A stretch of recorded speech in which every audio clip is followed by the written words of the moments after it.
Meus queridos, vamos abrir a palavra de Deus no livro do profeta Jeremias,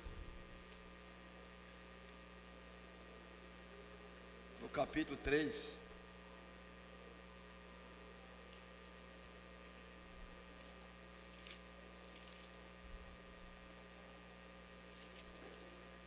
No versículo 15. Livro do profeta Jeremias, capítulo 3, versículo 15. Glória a Deus. Vamos ler a palavra do Eterno. E vos darei pastores, segundo o meu coração, que vos apacentem com sabedoria e com inteligência. Vamos de novo.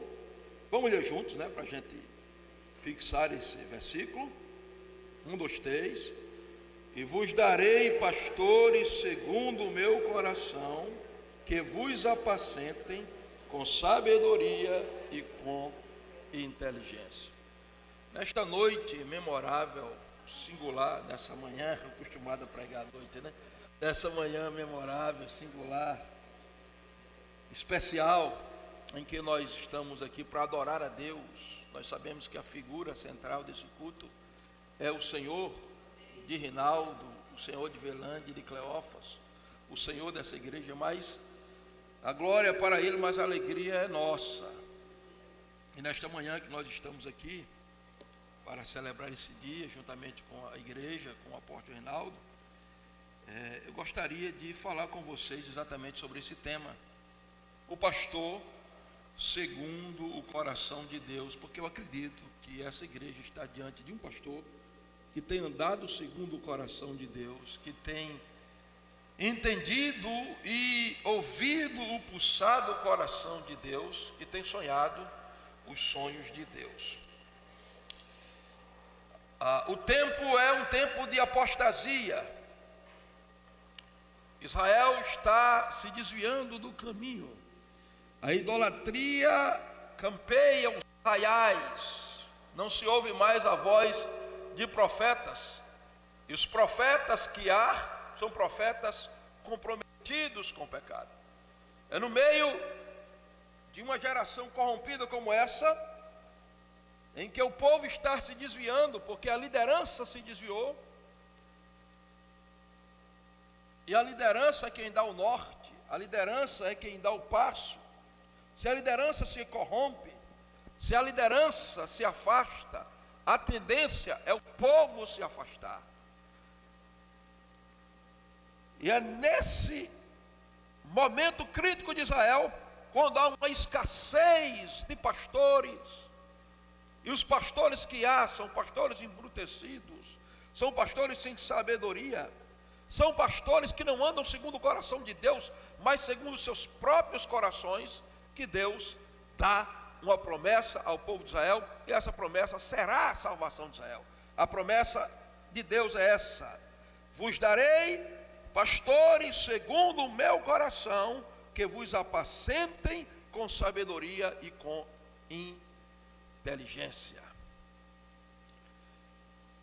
Pastores, liderança, ministro do Evangelho, são fundamentais para a saúde espiritual, para o caminhar da igreja, porque, queridos, não existe exército sem general, não existe família saudável sem pai, não existe aluno verdadeiro sem professor, não existe igreja sem pastor.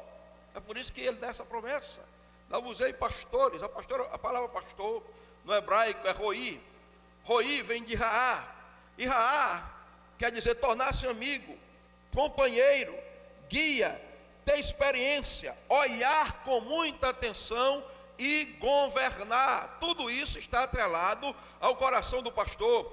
O pastor é amigo, o pastor é companheiro, o pastor é guia, o pastor tem experiência para passar, o pastor olha com muita atenção e o pastor governa.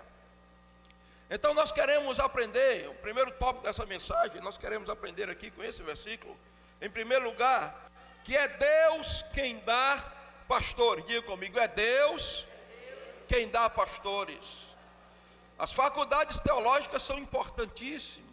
Ontem eu estava numa reunião aqui com a liderança. Eu disse, concordo plenamente e louvo a Deus pela atitude da apóstola Valnice de não providenciar, de não provisionar e nem ordenar pastores que não passem primeiro pelo IBPFE. Porque se eu sou médico, eu tenho que ir para a faculdade de medicina. Você não vai colocar a sua vida, sua saúde nas mãos de um médico que nunca passou pela faculdade, não passou pelo menos 5 anos estudando. Seria irresponsabilidade dele e loucura sua colocar. Então é importante, sim, é importante. Os institutos teológicos, o material de trabalho do pastor é a Bíblia. Estudar teologia, estudar a Bíblia. Mas não são os institutos teológicos, as cátedras teológicas que formam ou que aprontam pastor para a igreja. Porque quem dá pastores é Deus. O texto está dizendo, vos darei pastores. Pastor é um chamado divino. Pastor não é profissão. É Deus quem dá. Por isso que a Bíblia diz, vos darei pastores. Então, o que são pastores? Primeiro, ponto 1, pastores são dons de Deus para a igreja. Vamos lá, ponto 1. Pastores são dons de Deus para a igreja. Pode passar aí, meu filho. Leia comigo. Pastores são dons de Deus para a igreja. É por isso que Deus disse, dá-vos-ei, eu vos darei. Quem dá é quem doa. Quem dá é quem está oferecendo uma dádiva, um presente. Presente é o que é dado. Por isso eu dei um presente aqui ao meu apóstolo. Ele não comprou o presente. Então, pastores são presentes, são dons de Deus para a igreja, irmãos. Vos darei pastores. Foi Paulo quem disse em Efésios, capítulo 4, versículo 8, que Jesus subiu ao alto. Subindo ao alto, ele levou cativo o cativeiro. E levando cativo o cativeiro, ele deu dons aos homens. Ele está falando da ressurreição de Cristo.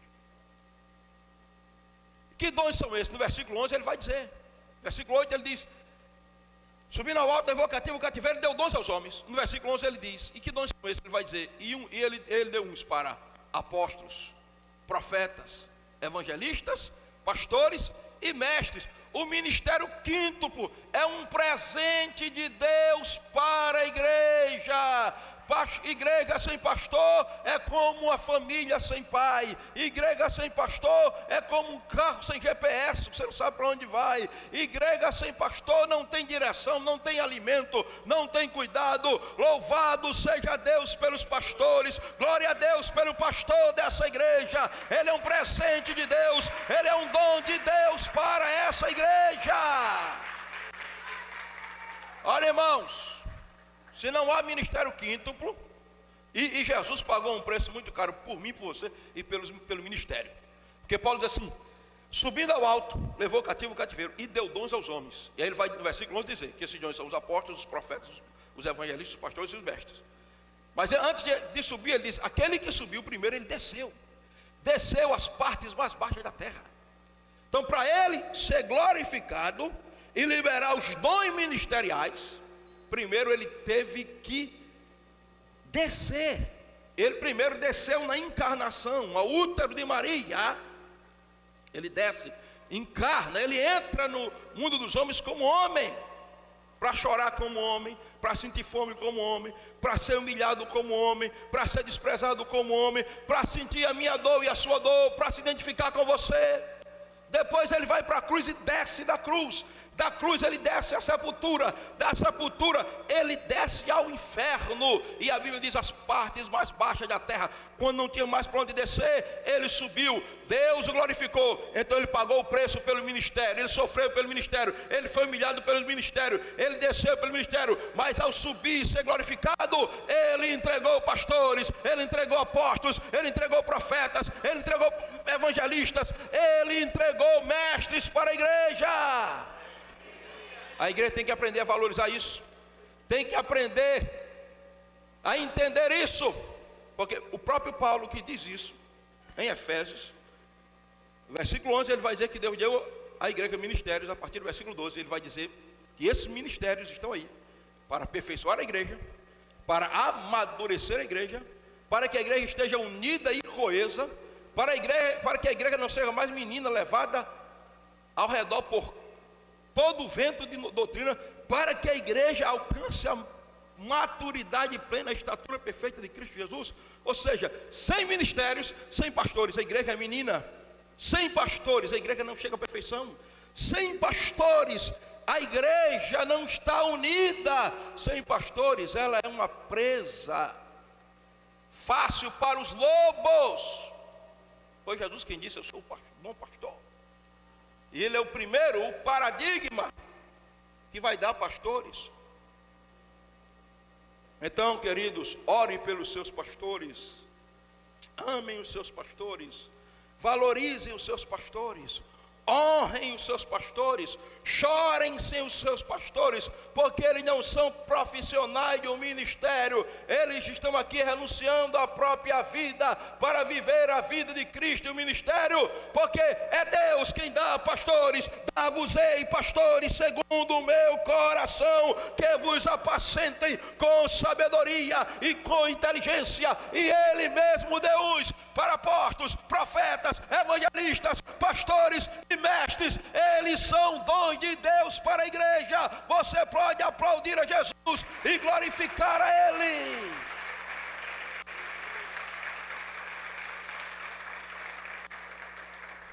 Dons de Deus para a igreja. Em segundo lugar, queridos, pastores são ministros do Evangelho. Ministro do Evangelho. É Paulo quem vai dizer isso, se você puder abrir a sua Bíblia, porque nós vamos ficar um pouquinho aqui, e quando chegar a minha hora, alguém pode gritar aí: pastor, chegou a sua hora, que eu já me perdi aqui. Está lá. Eu tenho quantos minutos, meu Deus? 27? 27, mas mesmo assim, se eu passar, você chegou a hora, pastor. Viu? Segundo lugar, queridos, pastores são ministros do Evangelho. Veja comigo, se você está com a sua Bíblia aí, 1 Coríntios, capítulo 4, verso 1. Que os homens nos considerem como ministros de Cristo. Diga comigo, ministros de Cristo. Que os homens nos considerem. A palavra considerar aqui no grego é logizomai. Que os homens nos avaliem, nos somem, nos pesem, nos deliberem como ministros de Cristo. O que são ministros de Cristo? Que palavra é essa, ministro? Né? A ideia que a gente tem de ministro é os 11, né? É uma ideia completamente alheia ao texto grego. Você pensa em ministro e já pensa o cara de paletó e gravata, uma pasta na mão, alguém abrindo o carro para ele: senhor ministro, o senhor quer que eu engraque os seus sapatos? Senhor ministro. O senhor quer de mim, senhor ministro? Essa é a ideia ocidental de ministro. Existem 3 palavras para ministro ou servo. A palavra ministro é servo, ministrar é servir. No Novo Testamento. A primeira é dolos. Dolos é escravo. Escravo que não tem opção. A segunda é diáconos. Diácono é aquele que não é escravo, mas serve voluntariamente. Mas a palavra que aparece aqui no texto grego nem é dolos e nem é diáconos. A palavra que aparece aqui no texto grego é ruperetes. Ruperetes. O que é ruperetes? Eu coloquei essa imagem aí de um remo. Ruperetes quer dizer o remador do porão, o remador de baixo. Ruperetes era um escravo sentenciado à morte. Que alguém dizia: ele está sentenciado à morte, ele vai morrer, mas vamos utilizá-lo para alguma coisa. E aí colocava ele no porão do navio, porque os navios antigamente não funcionavam motor, era remo, na época que foi escrita. E o ruperetes, o escravo sentenciado à morte, ia lá para baixo. Eu acho que você já assistiu isso em algum filme. Lá para baixo do porão. E lá muitas vezes ele ficava privado de alimento, de dormir, e ele ficava remando lá. Porque o destino do navio, o navio só chega lá por causa do ruperetes. O remador de baixo, ele remando. E ali ele morria, não tinha descanso, remava até morrer. Paulo está dizendo: os homens devem olhar para nós e fazer uma avaliação e nos considerar, nós ministros, como ruperetes, remador de baixo. Ou seja, o pastor não busca glória para ele.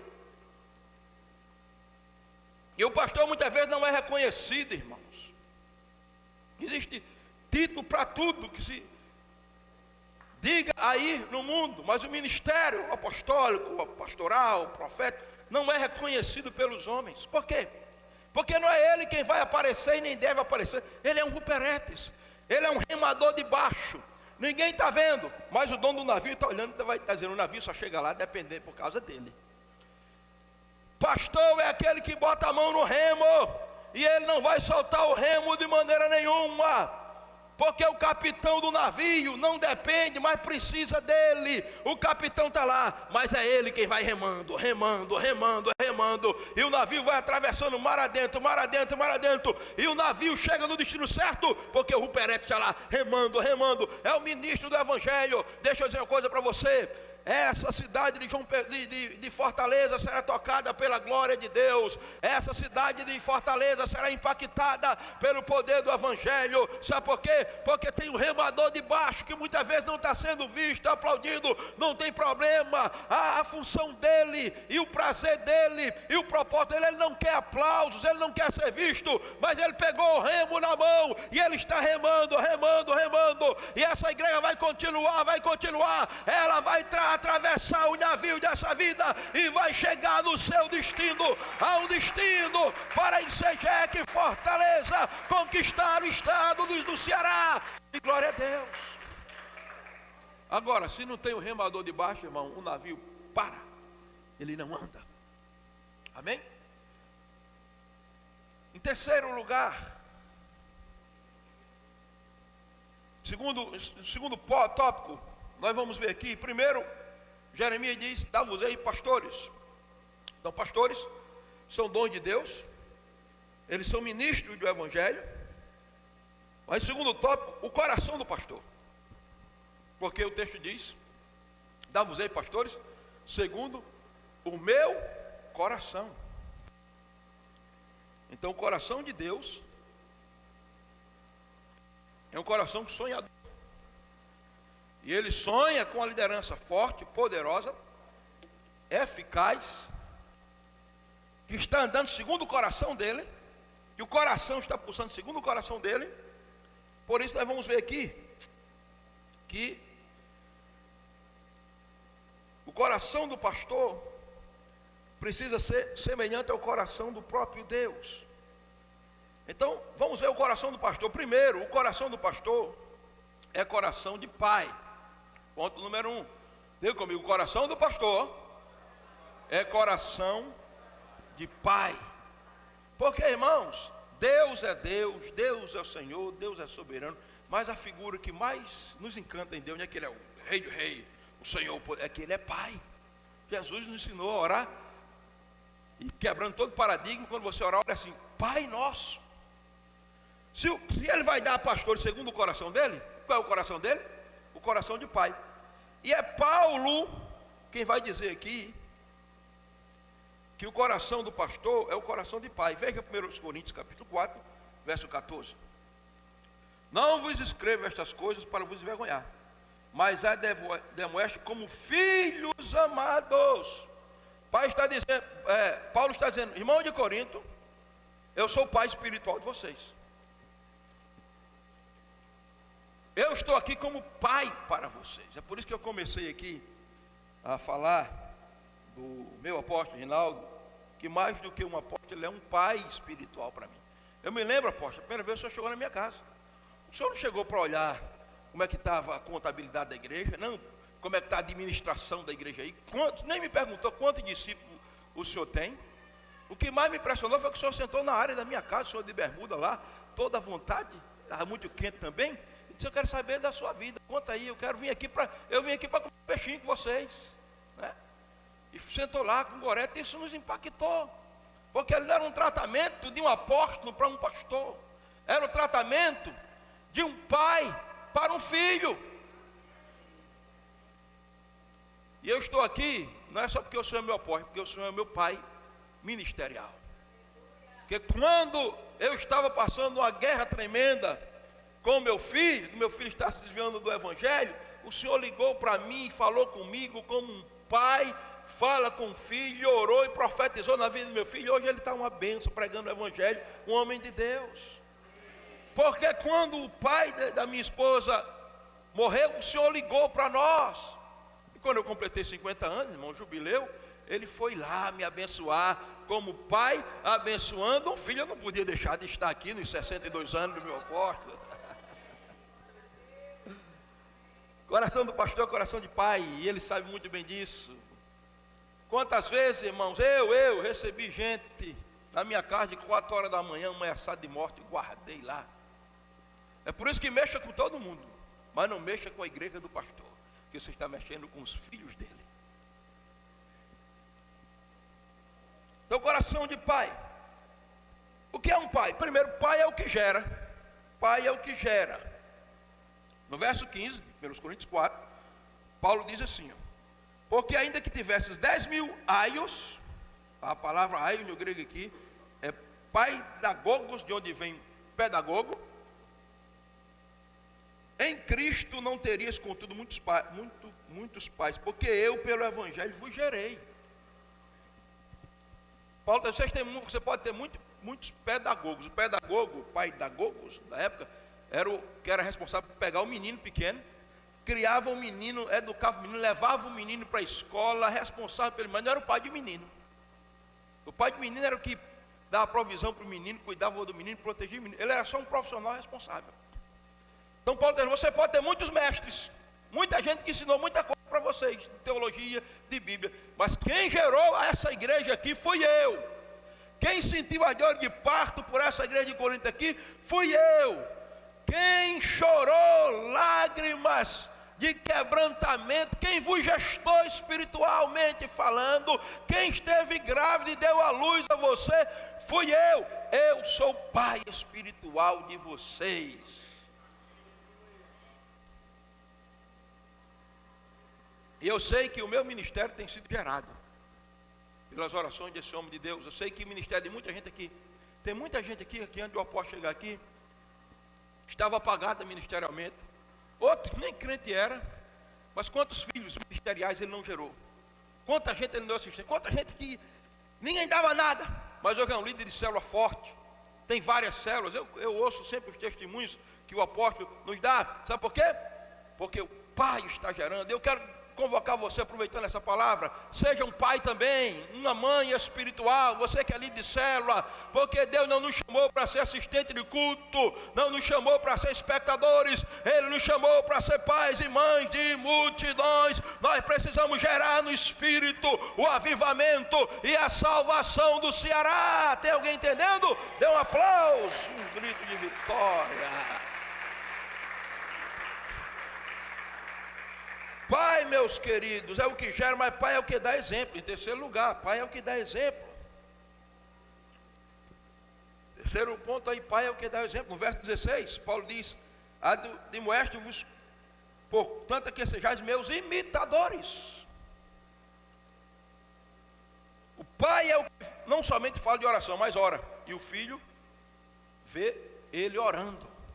Não somente fala de caráter, mas o filho vê o caráter do pai. Eu nunca obriguei meus filhos a orar, mas eles sempre me viram orando. Eu nunca disse, menino, fica aí que eu vou orar. Não, eu ia orar e ele ia comigo. E muitas vezes eu chorando lá, quebrantado, diante de Deus, em arrependimento ou em adoração, e Felipe sentado na cadeira, me observando. Um dia eu ensinei meus filhos a Bíblia, brincando com ele de dedonha. Dizia, vamos lá, Felipe, eu e ele da rede. Dizia, vamos lá, Adão, ele dizia Abel. Abinadab. E aí ele dizia, e a gente começava a doar, ia para os personagens, e aí assim ele aprendeu. Um dia ele perguntou a mim, pai, por que o senhor gosta de ler tanta Bíblia? Eu digo, eu gosto de ler tanta Bíblia porque é o meu alimento espiritual. Mas ele viu, e agora já sou avô, né? E outro dia eu estava orando na igreja, chorando, e eu não observei, meu neto se aproximou e se ajoelhou. Tem um ano e quase 2 anos, fez 2 anos já, do meu lado. E aí o Monara tirou uma foto e botou no Face. E eu coloquei lá, o exemplo arrasta. Deixa eu perguntar a vocês, esse homem de Deus aqui tem sido exemplo para a sua vida? Levanta a mão. Porque para mim tem sido. Eu conheci muitos homens cujo manto de fé repousa, mas esse aí tem sido um exemplo de fé, irmãos. Quando foi fazer um congresso lá, aí ele desafiou uma meta tal, e disse, a meta vamos 300. Eu disse, não, cara, que meta de 300? Cabe quantas? Eu disse, cabe 1000 lá no ginásio. Então botar a meta de 600 pessoas lá dentro. Amém. Quando a gente começou as inscrições, primeiras inscrições 32. Eu digo, valei-me meu São Jesus. 32. O que é que eu vou fazer para pagar a despesa? O congresso estava avaliado em 15 mil reais, tinha que alugar talão de LED e tal. Mas o homem de fé, exemplo de fé, vamos colocar 600 pessoas. Eu fui na fé dele, e minha esposa, que me preocupada também, eu fui na fé, o exemplo de fé. Resultado, não colocamos 600, infelizmente, colocamos 900 pessoas, e foi o maior congresso da história do Espírito Santo. Nós ainda estamos impactados com esse congresso, porque Pai é o que dá exemplo. Eu tenho visto nesse homem de Deus um exemplo de fé, um exemplo de oração, um exemplo de caráter, e acima de tudo, um exemplo de submissão à sua liderança, irmãos. Eu nunca vi um pastor tão submisso como o apóstolo Reinaldo.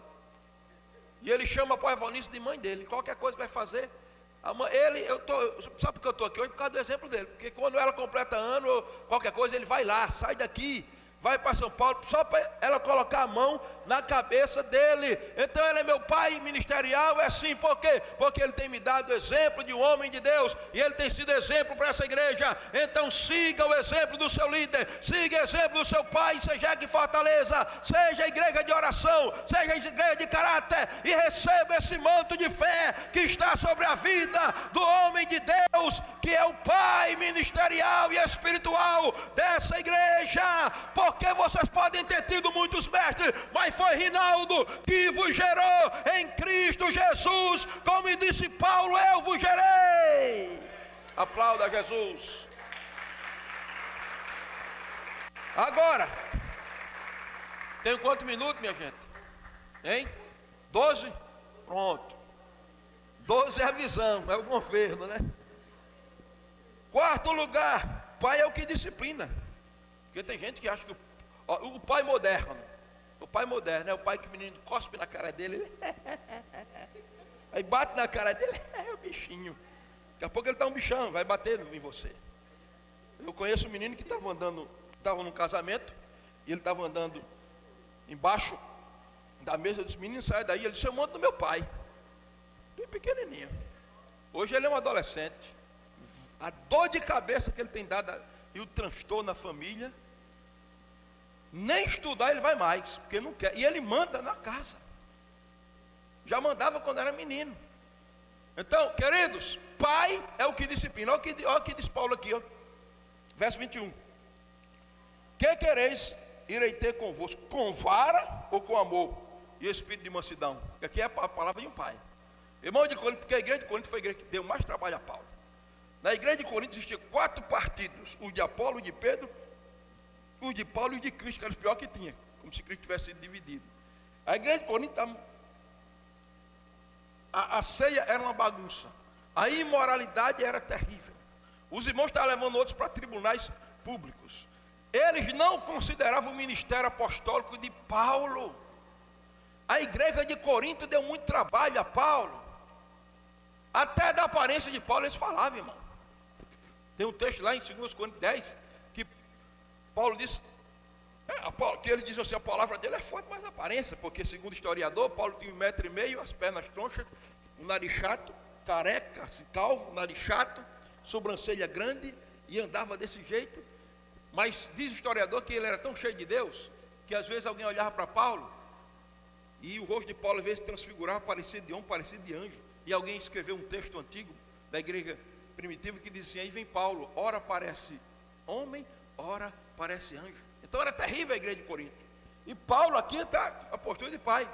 Paulo está dizendo, é o seguinte, vocês querem que eu vá aí, dar um mimo a vocês, como pai que eu sou, carinho? Porque eu tenho uma vara também, viu? Eu posso ir com vara. Então pai é o que disciplina em amor. Para eu que disciplina amor. Tenho 2 filhos. Eu sempre disciplinava mais do que a mãe.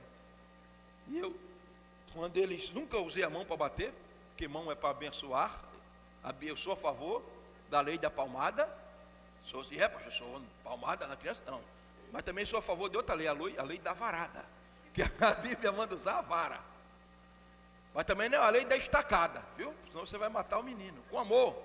E eu levava eles para o quarto e dizia: ó, Felipe, é o seguinte. Dizia uma coisa que ele nunca acreditava: você fez isso vai ser disciplinado, vai apanhar. Eu tinha até a disciplina, que era um galho de goiabeirazinho, chamada disciplina.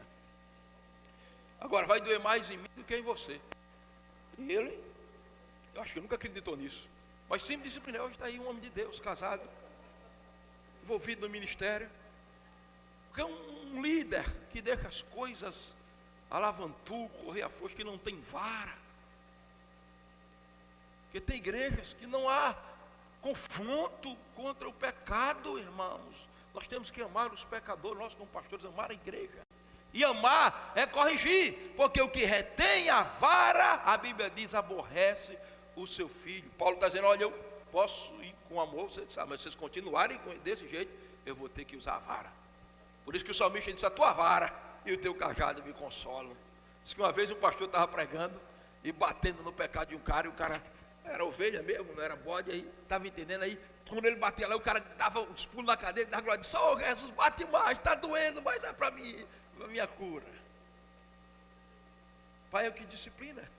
Eu já tive discípulos meus, irmãos, equipe minha, que me afrontaram, duvidaram do meu caráter. E eu chamei para junto, disse: olha, rapaz, eu te coloquei na minha equipe porque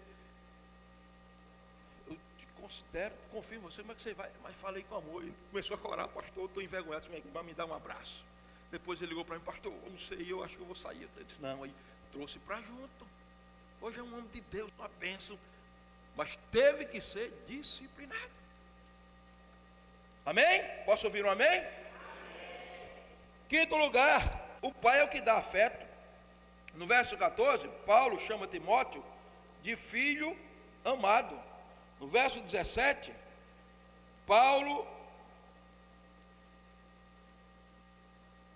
no verso 14, Paulo diz a Timóteo como filhos amados. No verso 17, ele chama Timóteo de filho amado. Então o pai também não só vai bater, não vai matar o menino, não vai espancar. Tem um jeito que tem filho que tem medo do pai. O pai espiritual é aquele que bate com a vara, com amor, mas traz para junto, porque ele sabe dar afeto.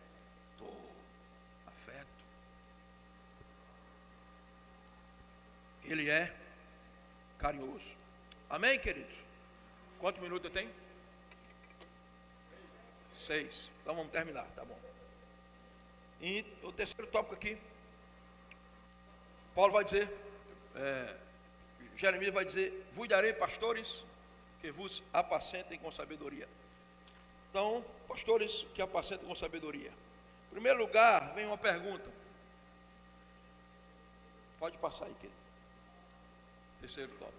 Sabedoria para apacentar. Pode passar o próximo slide. Vem uma pergunta: o que é apacentar, né?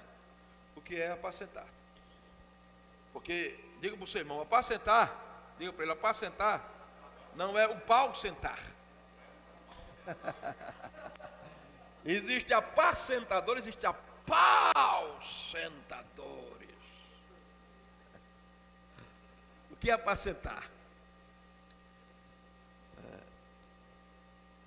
Ponto 2 aí, apacentar, irmãos, é alimentar. Apacentar vem de levar ao pasto. Levar ao pasto é alimentar. O Senhor é o meu pastor, nada me faltará.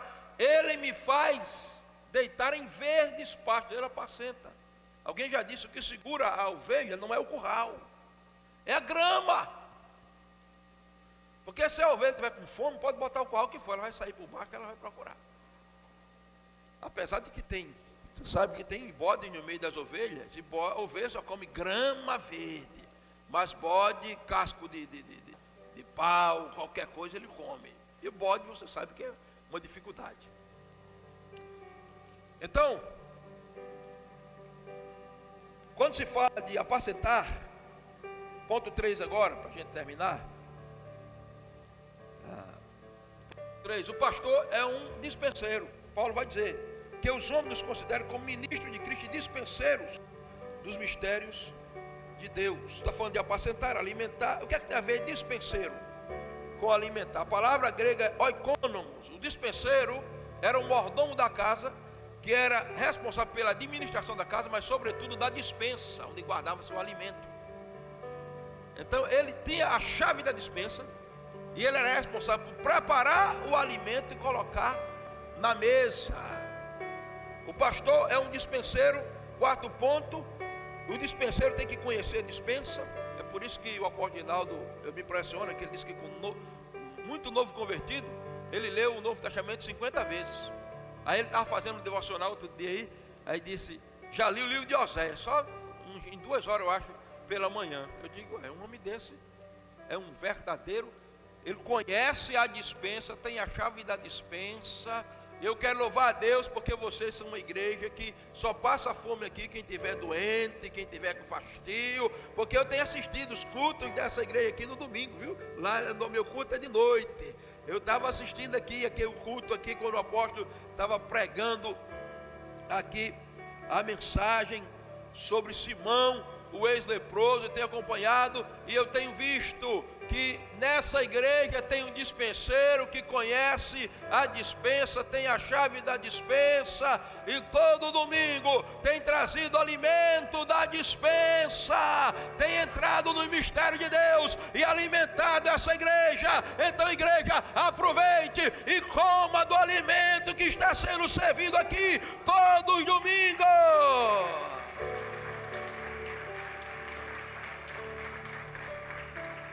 Amém?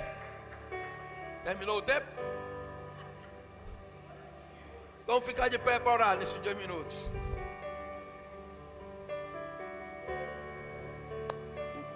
O dispenseiro, o mordomo, o homem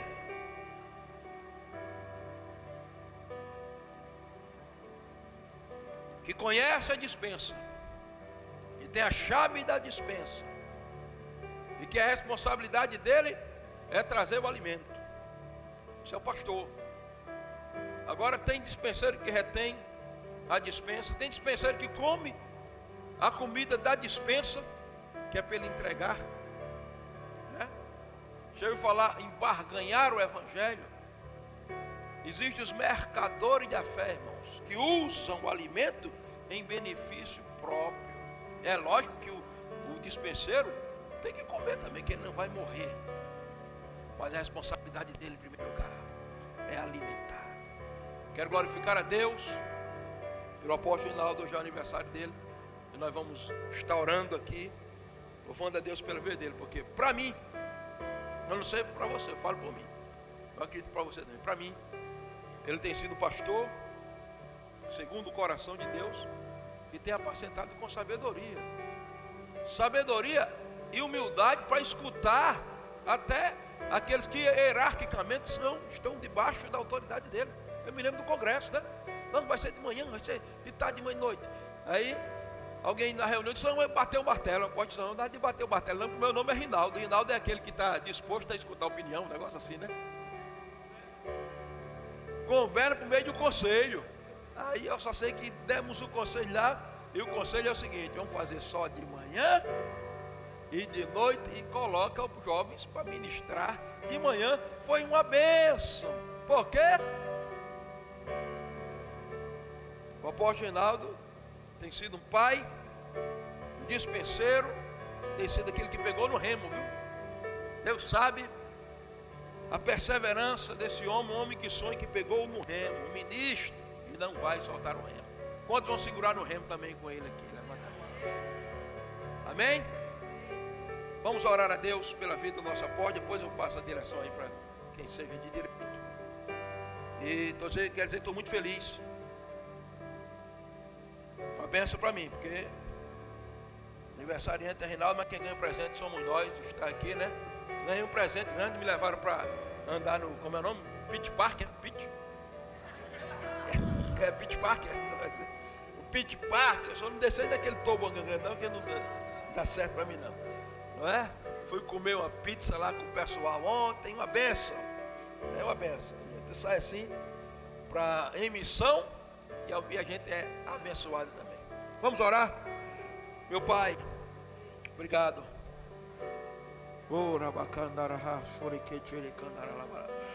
Xere manara cantaralabahare cantaraba xaraba cataralabarabacaia. Oh rabaxere que xere banarabanarabarabaha. Oh ramanare candoroba xacataralababa. Oh rabacanta. Requechere menehere barabaxaia baha. Eu te agradeço pela vida do teu filho, o apóstolo Rinaldo, Pai, que tem sido bênção para essa igreja, não somente para essa igreja, mas para 70 pastores que estão debaixo da supervisão, do manto do discipulado, que está sobre a vida do teu filho. Eu quero te agradecer porque ele tem sido, na verdade, um dispenseiro.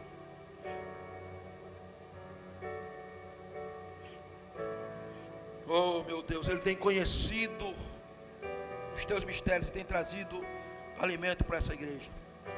Mas acima de tudo, por ser um pai ministerial e espiritual, Pai. Obrigado porque o Senhor cumpriu a promessa quando disse: dar-vos-eis pastores segundo o meu coração, que vos apacentem com sabedoria.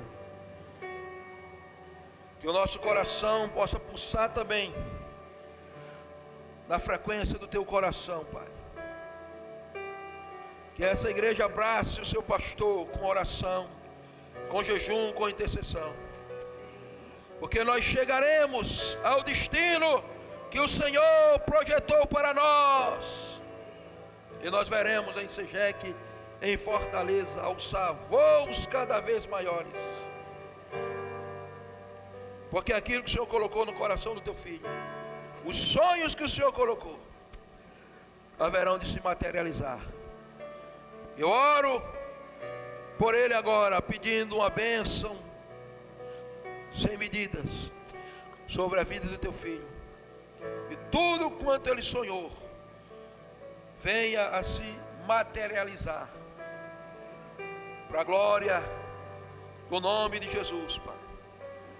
Nós oramos te agradecendo, crendo que o Senhor já respondeu a nossa oração. Seremos cuidadosos em dar a Ti a honra,